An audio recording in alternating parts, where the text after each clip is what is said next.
For Tom Milner and the PTG group, because they've run on Yokohamas for so many years, so that is a huge decision. But right there, what a run these boys are having here today. Eric Cohn, who's been drafted in by Gigliotti to run as one of 3 drivers here, really having a great run, Jamie.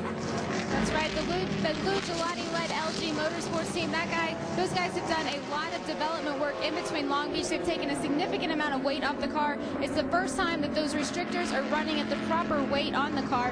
Back in the Panos PTG pit, those guys, I just checked in with Tom Milner, and they said the car doesn't feel quite right now. They're having a little bit of problems. They're about to bring it in for a pit stop, and it looks like a driver change as well.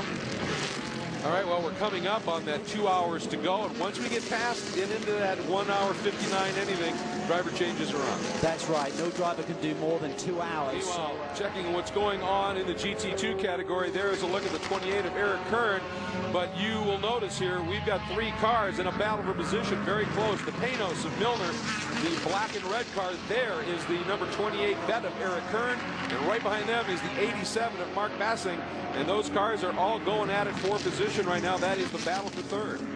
And it's a great one. Mark Bassing is the Porsche driver who really tests all of these race machines before they get shipped. He is the test driver over at Weissach, so he has a lot of miles in these type of race cars, and he's strutting his stuff here. The Farnbacher Lowe's, one of the premier Porsche prep shops in the country. Here you see the white car ahead here. He's going to be really working that Corvette, trying to pick up a draft down this front straightaway and be in position to make a dive down into turn 1. And even more impressively, we were on board with the 45 car that is coming up to try and put this tandem, this trio, really down a lap. And now you've got one of the P2 cars mixing it up in the midst as well. Timo Bernhard having to thread his way very carefully through this pack. You can not afford to touch anyone. It'll break one of those dive planes, lose some downforce. You're going to be handicapped for the rest of the race. A great job by Timo there, showing his patience. Field coming up through as well. Here's a good look at Timo. Remember the overall pole sitter. Oh, look at this. Kern wanted to get underneath the Panos for the spot. Couldn't do it. But look at the cutback move right there by the Porsche. The orange window tinting trying to get into the hunt as well. Meanwhile, the number 45 just trying to work through this group. We're on board with the 45 of Hensler. And each pass he makes with that bet, he just got around the 87. He puts those guys a lap down. So they are having just a stunning run right now. Up and underneath through the attitudes. A little bit of elevation change on this track. There's Field, gets around the rest of the group. And it is still the Panos sitting in third. 2 cars up from this view, and then the Corvette right in front of Kern holding on to fourth.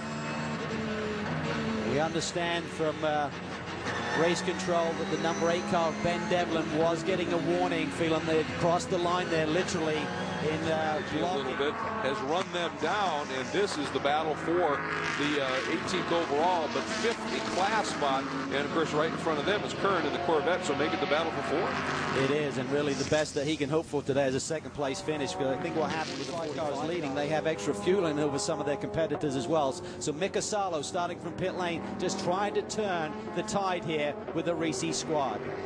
Boy, using up all the track in doing so, and looks like Bassing got a run on Kern, so he did. So we have a new car has moved up and picked up the 3rd spot.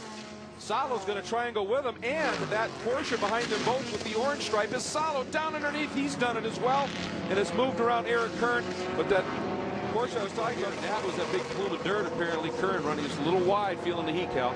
He did, just got a little bit off his no grip there and just ran a little bit wide, but good recovery. Obviously Bassing got his run, and then Salo has now got around him as well, and he's going to feel the pressure for Van Over back here in a moment. Ferrari again, problems for this car. It had worked its way up into a potential podium position. Yellow as well. Let's watch it. There we see it coming down in the Black Rock hairpin. Wow!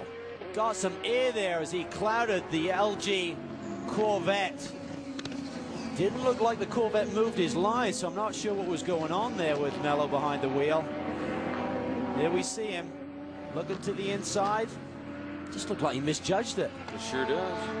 Wow, and after Sebring, remember he made that banzai move down at the hip and at Sebring, which have really got this team behind the 8 ball for the season. The 28 continues, Jamie. No, the only thing it looked like was obviously the right front end got the suspension broken. Well, like you said, bolt-on stuff. And there is Gigliotti. And we talked about the top of the show, and Jamie told us lost some weight, got a weight break as well. And then you had Eric Kern behind the wheel. And